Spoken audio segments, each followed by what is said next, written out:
السلام علیکم پیارے ریڈرز، کیسے ہیں آپ سب؟ امید کرتی ہوں سب ٹھیک ہوں گے۔ تو بنا وقت ضائع کیے بڑھتے ہیں آج کی ایپیسوڈ کی طرف۔ دہشت جنون از قلم این رائٹس، قسط نمبر 70 پارٹ 2۔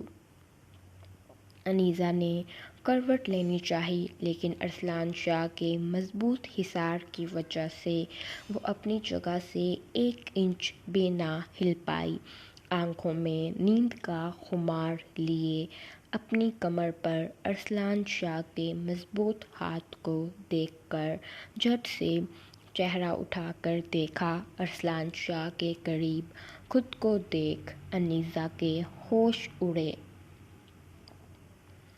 دماغ پر زور ڈالتے رات کے پل یاد کرنے چاہے، ایک بھی لمحہ لفظ کچھ بھی یاد نہ آیا۔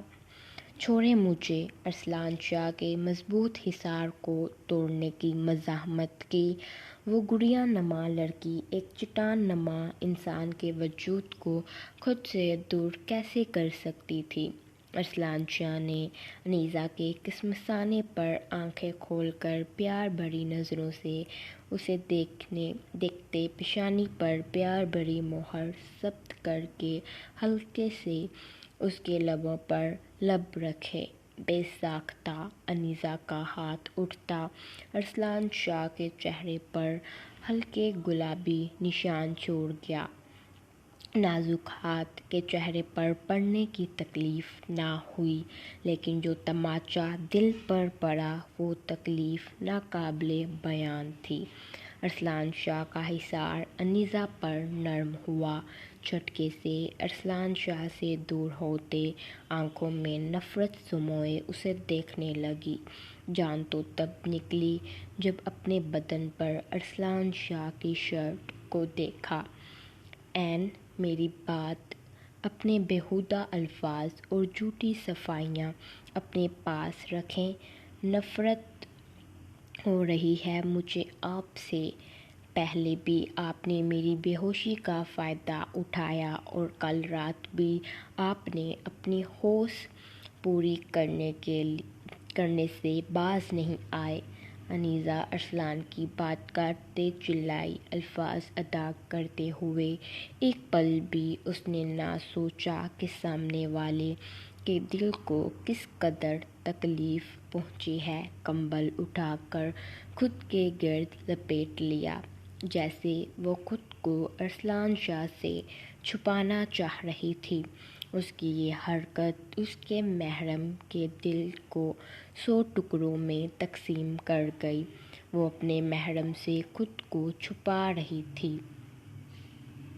نفرت محسوس ہو رہی ہے میرے لمس سے، ارسلان شاہ اپنے لہجے کو لڑکھڑانے سے نہ روک پایا۔ اس نے کبھی ہوش کی نظر سے اپنی حیاتم کو نہ دیکھا، لیکن اس کی حیاتم نے اسے ہوش پرست کہا۔ اس کے لمس کو خود سے مٹانے کی کوشش کی۔ آپ سے نہیں، آپ کی عادات سے مجھے نفرت ہے، آپ کے بے قابو پن سے نفرت ہے۔ انیسہ کی آنکھوں سے روزو قطار آنسو بہہ رہے تھے، جو ارسلان شاہ کے دل پر گرتے اس کی جان اس کے وجود سے جدا کر رہے تھے۔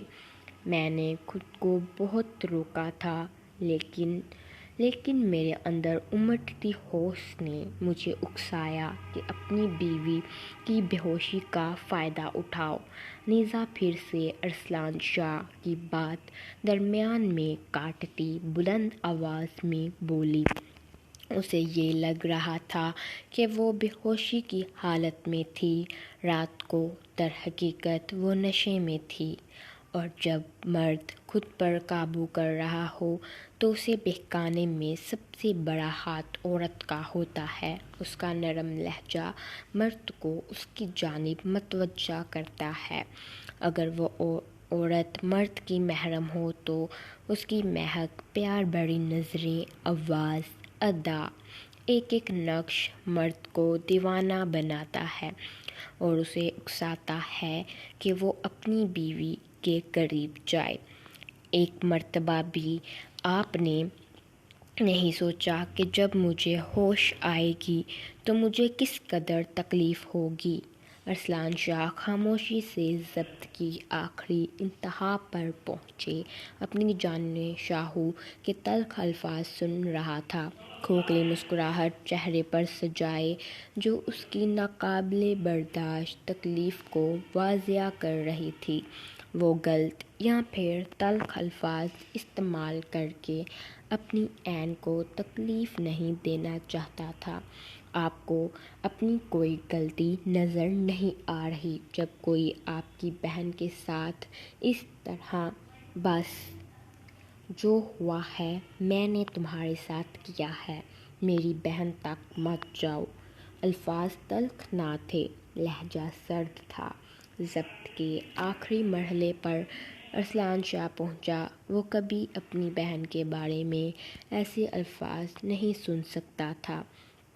جان شاہو، تم اپنے الفاظ پر قائم نہیں رہ پائی۔ ارسلان شاہ رخ پھیرے الفاظ کہہ کر کمرے سے چلا گیا۔ انیزہ اپنا سر تھامتی بلند آواز میں رونے لگی۔ دوسری مرتبہ اس کا شوہر اس کے قریب آیا تھا، لیکن اس کی بے ہوشی کا فائدہ اٹھانے کے لیے۔ انیزہ کے ذہن میں صرف یہی بات گھوم رہی تھی، مجھے آپ کے ساتھ نہیں رہنا، میں چلی جاؤں گی یہاں سے، بس کچھ گھنٹے اور۔ اپنے اوپر لحاف اتار کر دور اچھالا اور اٹھ کر واش روم میں بند ہو گئی۔ وہ غصے اور ناراضگی میں یہ بات بھول گئی کہ وہ کتنا تلخ رویہ ارسلان شاہ کے ساتھ اختیار کیے ہوئے ہے۔ اگر اس نے غلطی کر دی تھی تو ایک اچھی بیوی اس کو چاہیے تھا اپنے شوہر کی غلطی درگزر کر دے، لیکن انیزہ اپنی ضد پر تھی۔ اس نے صرف اس بات کو آگے رکھا کہ میرا بچہ مجھ سے دور ہوا ہے اور میرے شوہر نے مجھ سے چھپایا۔ اس نے یہ نہ سوچا کہ اس کے شوہر نے اس کی صحت کا دھیان رکھتے ہوئے اس سے چھپایا۔ اگر وہ اسے بتا دیتا تو وہ اپنا ذہنی توازن کھو بیٹھتی۔ ارسلان شاہ غصے سے بھرا جم میں گیا تاکہ اپنے غصے اور اشتعال کو کم کر سکے، اپنی تکلیف کو کم کر سکے جو انیزہ کے لفظوں نے اسے دی۔ پنچنگ بیگ لٹکاتے جسم کی تمام تر قوت جمع کر کے پنچنگ بیگ کو مارنے لگا۔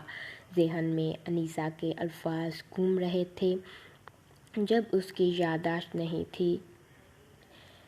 میرے شاہو مجھ سے کچھ چھپائیں گے نہیں، اور اگر چھپا بھی دیں گے تو پھر بھی میں ان سے ناراض نہیں ہوں گی۔ سب جھوٹ، بلند آواز میں کہتے اس قدر سختی سے پنچنگ بیگ پر مکہ مارا کہ ہاتھ کی پشت کے درمیان سے خون کی لکیر بہہ کر کہنی تک گئی۔ آپ سے نہیں، آپ کی عادات سے مجھے نفرت ہے، آپ کے بے قابو پن سے نفرت ہے۔ میری حیاتی مجھ سے نفرت نہیں کر سکتی۔ کانوں میں گونجتے انیزہ کے لفظوں کو نفی میں سر ہلاتے جیسے ذہن سے نکالنے کی کوشش کی، لیکن میرے اندر امڑتی ہوش نے مجھے اکسایا کہ اپنی بیوی کی بے ہوشی کا فائدہ اٹھاؤ۔ پنچنگ بیگ کو مارنے کی سپیڈ اس قدر تیز تھی کہ پنچنگ بیگ پھٹا اور اس کے اندر موجود تمام اشیاء جم میں پھیل گئیں۔ ایک مرتبہ بھی آپ نے نہیں سوچا کہ جب مجھے ہوش آئے گی تو مجھے کس قدر تکلیف ہوگی؟ تم نے ہی مجھے اکسایا تھا۔ ارسلان شاہ نے دوسرا پنچنگ بیگ اٹھا کر لٹکاتے اس پہ اپنا غصہ نکالنا شروع ہو گیا۔ انیزہ کے الفاظ اس کے جسم سے جان نکالنے کے لیے کافی تھے۔ اس نے کبھی خواب و خیال میں بھی اپنی حیاتین کو تکلیف پہنچانے کا نہ سوچا، اور اس کی عین نے کتنے آرام و سکون سے یہ الفاظ ادا کیے تھے کہ اس کے شاہو نے اسے تکلیف پہنچائی۔ آپ کو اپنی کوئی غلطی نظر نہیں آ رہی جب کوئی آپ کی بہن کے ساتھ اس طرح؟ کیا کچھ ہونا باقی رہ گیا ہے میری بہن کے ساتھ؟ انگلیاں بے انتہا سرخ ہو چکی تھیں۔ ہاتھوں کی 10 انگلیوں میں 2 انگلیاں تھیں جن سے خون نہیں رس رہا تھا۔ ارسلان شاہ کو خود پر کنٹرول کرنا مشکل لگ رہا تھا۔ اس کا دل چاہا کہ ہر چیز تہس نہس کر دے۔ جم میں پڑی اشیاء اٹھا کر زمین پر پٹکنے لگا اور ساتھ میں یہ الفاظ دہراتے ہوئے چلا رہا تھا کہ میں نے اپنی حیاتم سے کوئی ہوش پوری نہیں کی، میں نے اسے تکلیف نہیں دی۔ یہ احساس ہی جان لیوا ہوتا ہے کہ جسے ہم خود سے بڑھ کر چاہیں اور وہ ہمیں یہ کہہ دے کہ تم میری تکلیف کا باعث ہو اور ہم تم سے نفرت کرتے ہیں۔ یہ الفاظ سن کر انسان کو اپنا جسم اور دل بے جان ہوتا محسوس ہوتا ہے۔ یہ دنیا کی تلخ حقیقت ہے کہ دنیاوی زندگی میں ہم جسے خود سے بڑھ کر چاہتے ہیں، ہمیں سب سے زیادہ اذیت بھی اسی انسان سے ملتی ہے۔ ارسلان شاہ نے 10 منٹ کے اندر جم کی حالت ابتر کر دی۔ پھر سے رنگ پر لٹکے ہوئے پنچنگ بیگ پر اپنا غصہ نکالنا شروع ہو گیا۔ گھنٹہ وہ اپنا غصہ اس پر ہی نکالتا رہا لیکن خود کو پرسکون نہ کر پایا۔ خدا کی ذات کے بعد انسان کو 2 شخص سکون دے سکتے ہیں، ایک ماں اور دوسری بیوی۔ ارسلان شاہ اپنی ماں کے پاس نہیں جا سکتا تھا۔ اگر اس کی ماں اس کے ٹوٹے لہجے اور دل کو بھانپ لیتی تو ارسلان شاہ سے زیادہ تکلیف اسما کو ہونی تھی۔ وہ اپنی بیوی کے پاس بھی نہیں جا سکتا تھا۔ اپنے سر کو سختی سے تھامتے کمرے کی طرف رخ کیا تاکہ کپڑے تبدیل کر کے اور فریش ہو کر گھر سے باہر چلا جائے کہ کہیں وہ اپنا سارا غصہ اپنی حیاتم پر نہ نکال دے۔ کمرے میں داخل ہوا، جیسا کمرہ چھوڑ کر گیا تھا بالکل ویسا ہی پڑا ہوا تھا۔ ڈریسنگ روم سے کپڑے لیتے واش روم کا دروازہ کھولنے کی کوشش کی جو اندر سے لاک کیا ہوا تھا۔ اندر سے شاور کی آواز بھی نہیں آ رہی تھی۔ کمرے میں اور واش روم میں گہری خاموشی چھائی ہوئی تھی۔ کپڑے وہیں پھینکتے، ڈریسنگ ٹیبل کے دراز سے ڈپلیکیٹ چابی نکالتے واش روم کا دروازہ کھولا جہاں انیسہ اپنے ہوش و حواس سے بیگانہ زمین میں گری ہوئی تھی۔ عین زیر لب بڑبڑاتے انیسہ کو باہوں میں اٹھا کر بیڈ پر لٹایا۔ سائڈ ٹیبل سے پانی کے جگ سے ہاتھ پر تھوڑا سا پانی ڈال کر انیسہ کے منہ پر چینٹیں ماری لیکن وہ ہوش میں نہ آئی۔ تمہاری وجہ سے تمہاری حیاتم کی یہ حالت ہوئی ہے، دل کے کسی کونے سے آواز آئی۔ نفی میں سر ہلاتے جیسے اپنے دل کی آواز کو جھٹلانا چاہا۔ نہیں، میری حیاتم ہمیشہ میرے پاس رہے گی۔ ارسلان نے انیسہ کو اپنے سینے سے لگا کر اس کے گرد سخت ترین حصار بنایا۔ میں کبھی تمہاری اجازت کے بغیر تمہارے قریب نہیں آؤں گا۔ ارسلان شاہ اسے ہوش میں نہ دیکھتے اس کے تمام تر تلخ الفاظ بھلا گیا۔ اس کے رخسار تھپ تھپاتے اسے ہوش دلانے کی کوشش کرنے لگا۔ انیسہ کی نبض چیک کی جو بہت دھیمی چل رہی تھی۔ سانس رک کر آ رہا تھا۔ مجبوراً ارسلان شاہ کو اپنی سانسیں انیسہ میں منتقل کرنی پڑیں تاکہ اسے ہوش آ جائے۔ 5 منٹ انیسہ کو مصنوعی سانس دی تو اس نے موندی موندی آنکھیں کھولیں۔ ارسلان شاہ کو اپنے اوپر جھکے دیکھ آنکھیں خطرناک حد تک پھیلیں۔ اپنی زندگی کو ہوش میں آتے دیکھ ارسلان شاہ اسے کمر سے تھامتے چہرہ اپنی گردن میں چھپا کر حصار اس کے گرد مضبوط کیا۔ مجھے تکلیف دے کر تمہیں سکون ملتا ہے؟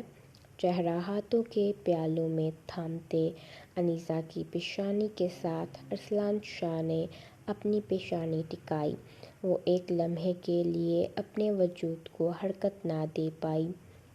اس کا ذہن، ہاتھ پاؤں جیسے سن ہو گئے، یہ سوچ کر ہی کہ کچھ دیر پہلے اس نے ارسلان شاہ کے چہرے پر تماچا مارا، حد سے زیادہ تلخ الفاظ استعمال کیے، اور اب وہ اس کے ساتھ اتنا نرم اور پیار بھرا رویہ اپنائے ہوئے تھا جیسے کچھ ہوا ہی نہیں۔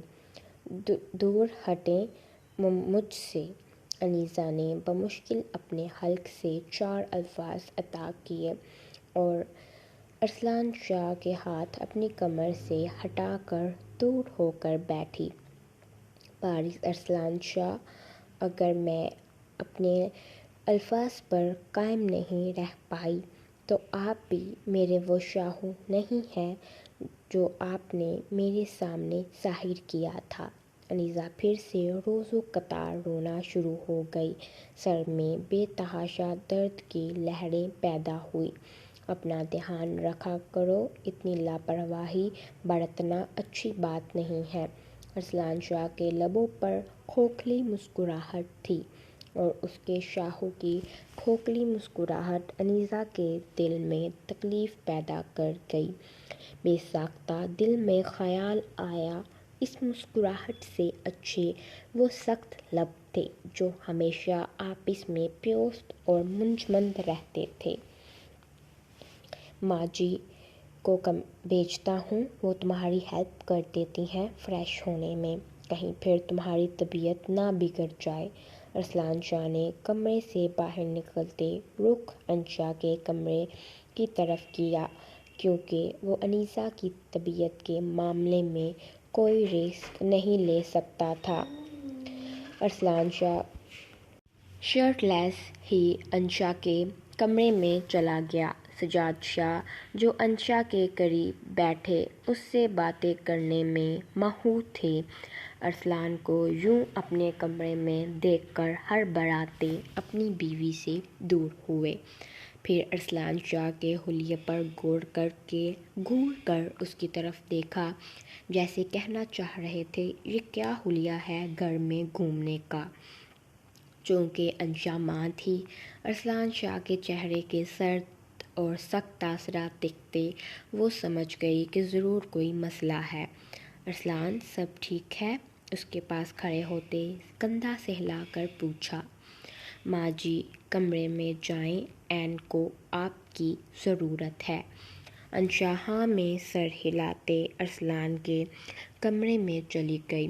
وہ سجاد شاہ کا ٹراؤزر شرٹ پکڑ کر واش روم میں بند ہو گیا۔ یہ صحیح ہے، اپنی بیویوں سے لڑ کر دوسروں کے رنگ میں بھنگ ڈالنے آ جاتے ہیں۔ سجاد شاہ تلملا کر رہ گئے۔ انشا کے ساتھ وقت گزارنے کا سوچتے تھے، کبھی سیان آلیان تو کبھی ارسلان کمرے میں ٹپک پڑتا، زیادہ تر ارسلان ہی رنگ میں بھنگ ڈالتا تھا۔ بچپن میں بھی اور جوان ہو کر بھی انشا نے انیسہ کو سہارا دے کر اس کی مدد کی، کیونکہ اس میں اتنی سکت نہیں تھی کہ وہ خود اپنا حلیہ بہتر کر سکتی۔ سب مرد حضرات لاؤنج میں بیٹھے مہووس گفتگو تھے، سوائے اذہان شاہ، زیان شاہ، زریز خان زادہ اور سید شاہ کے۔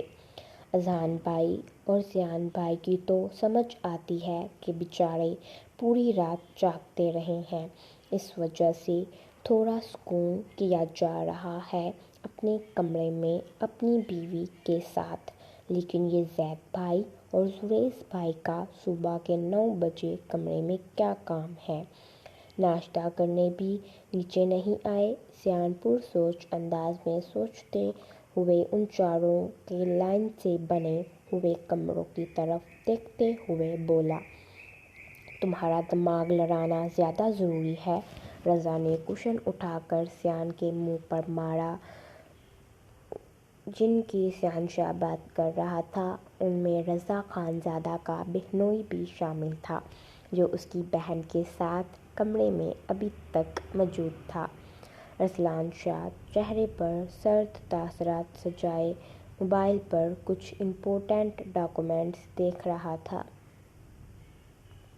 جب زریز خان زادہ اور زید ایک ساتھ کمرے سے باہر نکلے، دونوں کے چہرے پر زندگی سے بھرپور مسکراہٹ تھی۔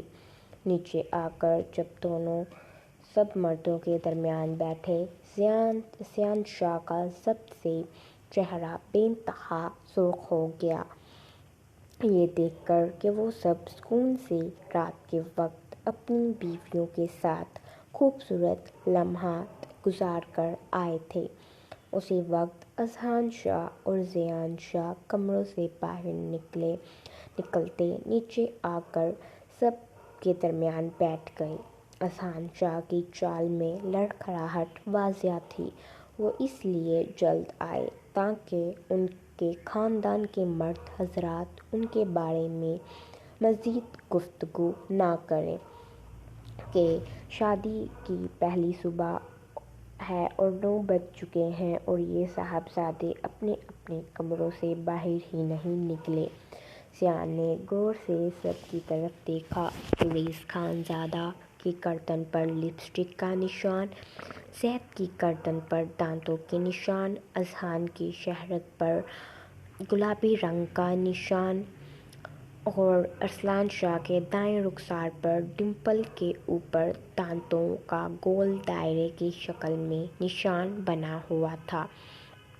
انسان میں کچھ شرم حیا ہوتی ہے، سیان پھر تل ملاتا ہوا بولا۔ اس بیچارے کے رنگ میں بھنگ اس کی ماں نے ڈال دی تھی۔ اللہ نے انسان کو آنکھیں دی ہیں، اس کا ہرگز یہ مطلب نہیں ہے کہ وہ اس کا غلط استعمال کرنا شروع ہو جائے، ارسلان شاہ سرد لہجے میں کہتا۔ دوبارہ موبائل کی طرف متوجہ ہو گیا۔ سیان شاہ بس تل ملاتا ہی رہ گیا۔ بابا اور چھوٹے بابا، آپ کو معلوم ہے ان 3 شیطانوں نے میرے ساتھ کیا کیا ہے رات کو؟ اذہان اپنی کمر پر ہاتھ رکھتے خونخوار نظروں سے علیان اور سیان کی طرف دیکھتے بولا۔ اس کی کمر میں اب بھی بے تحاشا درد تھا۔ کیا کیا ہے انہوں نے؟ سجاد اور احمد شاہ کے بولنے سے قبل ہی ارسلان شاہ بولا۔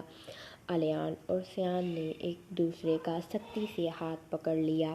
اذہان شاہ کے چہرے پر درد کے تاثرات دیکھتے اور ارسلان شاہ کا سرد رویہ دیکھ کر ان کی ہوا ٹائٹ ہوئی۔ ارسلان، انہوں نے میرے بیڈ کے سکرو ڈھیلے کیے تھے۔ وہ تو اتنا شکر تھا کہ میں بیڈ پر گرا اور چوٹ میری کمر پر لگی۔ پوری رات میں درد سے کڑھتا رہا، ابھی تک میری کمر سے سوجن نہیں گئی۔ اذہان جانتا تھا وہ خود پر کیسے ضبط کیے بیٹھا ہوا ہے۔ ماورا ٹھیک ہے، اسے تو کہیں چوٹ نہیں لگی؟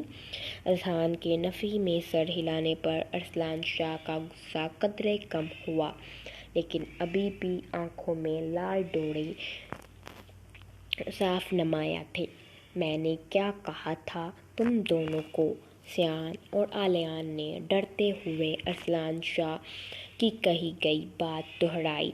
آج تم دونوں لاؤنج میں سنگل تلائی بچھا کر زمین پر سوؤ گے اور ایک سنگل پلائی کمبل تم دونوں کو ملے گا۔ وہ دونوں بیچارے نہ چاہتے ہوئے بھی ہاں میں سر ہلا گئے۔ مرتے کیا نہ کرتے۔ سیان نے کچھ لمحوں بعد علیان کو آنکھوں سے پرسکون رہنے کا اشارہ کیا۔ زریز بھائی، اذہان بھائی اور زید بھائی، ہمیں معلوم ہے آپ تینوں شادی شدہ ہیں، تو مہربانی فرما کر اپنی بیوی کے دیے گئے نشانات کو چھپا کر کمرے سے باہر آیا کریں۔ سیان نے تینوں کو گھڑی سے نوازتے ہوئے سر جھٹکا۔ اذہان شاہ اپنی شہرگ زریز خان زادہ اپنی گردن کے نیچے کی جانب اور زید اپنی گردن پر ہاتھ رکھ لیا۔ بابا اس کی نظر چیک کروائیں، زید شاطر ملاتے ہوئے بولا۔ الحمدللہ زید بھائی، میری نظر بالکل ٹھیک ہے۔ نظر وہ چیک کرواتے ہیں جن کی ویک ہو۔ بالکل صحیح کہا میرے شیطان بھائی، جیسے نظر کم ہونا نقصان دہ ہے، ویسے ہی نظر بڑھ جانا بھی کبھی کبھار نقصان کا باعث بنتا ہے۔ زید نے ٹیبل سے پلیٹ اٹھا کر سیان کی طرف اچھالی، جو سیان نے بروقت پکڑ لی، نہیں تو وہ اس کے سر پر لگتی۔ اپنے تماشے بند کرو اور خاموشی سے جا کے ناشتہ کرو۔ چاروں ارسلان شاہ ہنوز موبائل پر نظر ٹکائے بے انتہا سرد لہجے میں بولا۔ وہ تینوں اٹھ کر کچن میں چلے گئے، سوائے اذہان شاہ کے۔ اس کی شہرگ پر کٹ لگا ہوا تھا، یکدم ہلنے کی وجہ سے بے پناہ تکلیف ہوئی۔ کیا ہوا اذہان؟ اذہان شاہ کے سخت تاثرات دیکھ کر ارسلان شاہ، احمد شاہ اور سجاد شاہ ایک ساتھ بولے۔ کچھ نہیں ہوا۔ رات کو جب کمرے میں جانے لگا تھا تو سیڑھیوں پر پاؤں لڑکھڑایا اور گردن پر ہلکی سی چوٹ لگ گئی۔ سفید جھوٹ بولتے وہ سب کو یقین دلا گیا، سوائے ارسلان شاہ کے۔ ارسلان نے اس کی گردن پر تب چاقو کا نشان دیکھا تھا جب وہ نشا کو لے کر شاہ پیلس آیا تھا، اور اب بھی وہ گردن پر ہاتھ رکھے ہوئے تھا۔ کس نے کہا تھا اتنا بے صبرا پن دکھا کر جائیں کمرے میں؟ اذہان شاہ نے ہلکے سے تعصب سے سر ہلایا۔ اذہان شاہ کی زبان بند نہیں ہو سکتی تھی۔ اس کی زبان پر نہ جانے کیوں کھجلی شروع ہو جاتی ہے۔ بابا اوپر نظر دوڑائیں۔ اذہان نے احمد شاہ کے کان کے قریب جھکتے سرگوشی کی۔ احمد نے نظریں اٹھا کر اوپر کی جانب دیکھا۔ ریچھ اور اسما کمرے سے باہر نکلی تھی۔ بابا جسٹ اگنور اور اپنی خفگی قائم رکھیے گا، اذہان اتنی دھیمی آواز میں بولا کہ بامشکل احمد شاہ سن پایا۔ جاری ہے۔ امید کرتی ہوں آج کی ایپیسوڈ آپ سب کو پسند آئی ہوگی اور انشاءاللہ کل بھی ایپیسوڈ کمپلیٹ اپلوڈ ہوگی۔ اپنی دعاؤں میں یاد رکھیے گا۔ اللہ حافظ۔